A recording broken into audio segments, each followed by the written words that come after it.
hi y'all. My name is Shanique, and I'm with Blavity Shadow and Act. How are your hearts today? Oh, okay. Yeah, we're scared because the premiere is tonight. It's gonna go good. It's gonna go excellent. Thank you.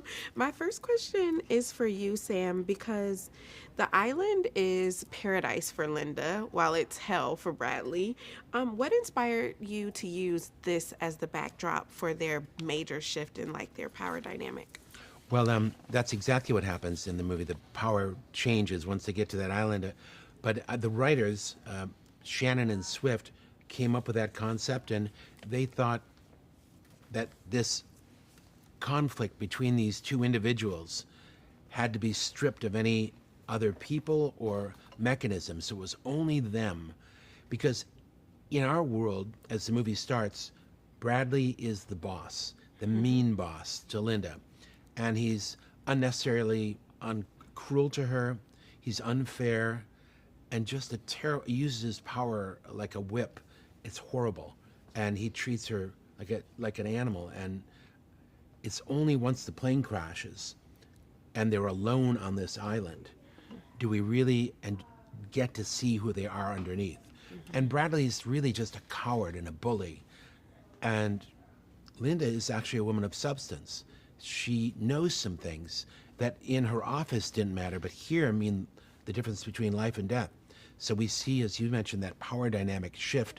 And I think the writers felt it had to be unperturbed by influence of other people. And so the deserted island motif, they thought was the best way to present these characters stripped of everything that society gives them so we could find out who they really are underneath.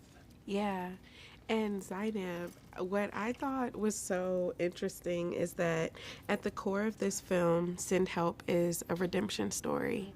And we get to see, my question for you is, what do you feel how do you feel like she serves as like maybe like this model or this reflection for women who have ever been overstepped, overlooked, and just downright disrespected?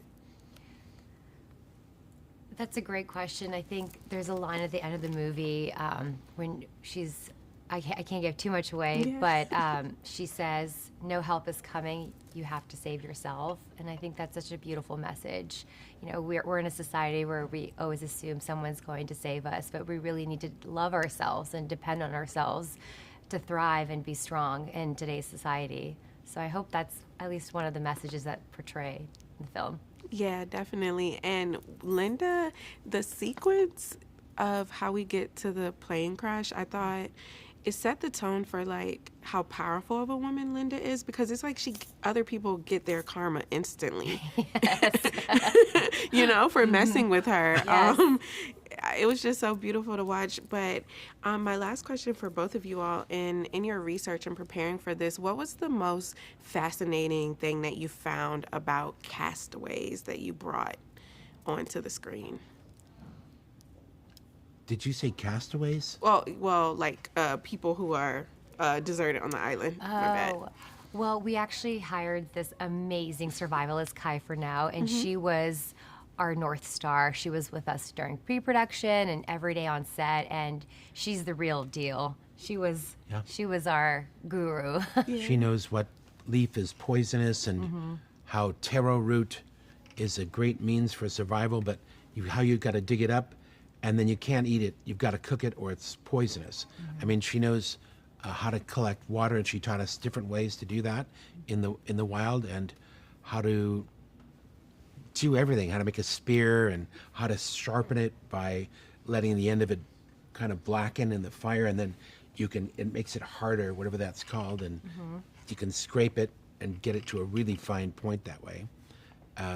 But she taught us everything, and Rachel really worked closely with her on making her character make the real choices that a survivalist would. Yeah, I mean, I feel like I can go hunt a boar. How about collecting water first? Yes. And building a shelter. Yes, I was like, okay, let me take notes just in case. Well, thank you all so much, and Thanks. great film. Thank Thanks you. so much. Of course. Thank you.